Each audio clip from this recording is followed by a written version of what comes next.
Hello everyone, welcome to my channel. Today I'm making Sorrel ginger snaps.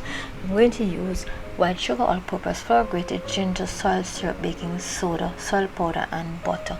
I'm going to place 200 grams of flour in a bowl, and then I'm going to add 100 grams of white sugar to that. I'm going to use a whisk and I'm going to combine the sugar and the flour. Then I'm going to add the butter, 50 grams salted, 50 grams unsalted, and then I'm going to use my fingers to combine the butter with the flour until I get a breadcrumb like mixture. Then I'm going to add 25 grams of soil powder and half teaspoon of baking soda. I'm going to use a wooden spoon to combine those, and then I'm going to use a whisk to further combine the ingredients. Now I'm going to add the sorrel syrup. To the sorrel syrup I'm going to add 1 tablespoon grated ginger and 3 drops of red food coloring. I'm using a gel.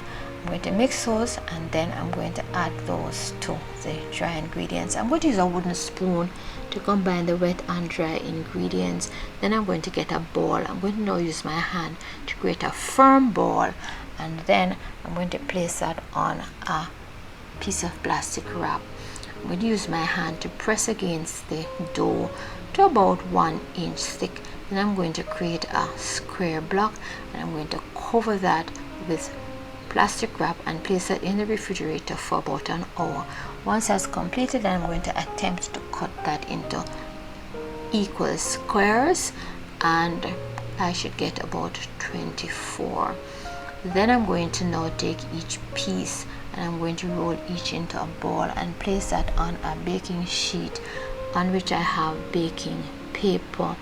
I'm going to place each ball about 2 inches apart. I should get 24.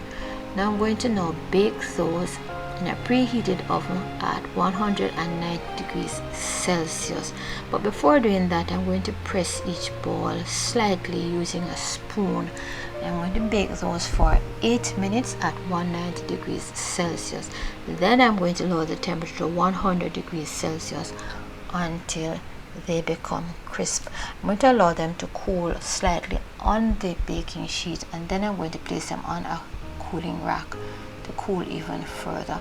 Now the ginger snaps are ready and can be served with milk. This video is dedicated to Beryl Alexander Baillie. It was created by her daughter, Dr. Baillie. Thank you for watching, and do not forget to subscribe, hit the notification bell, like, comment and share.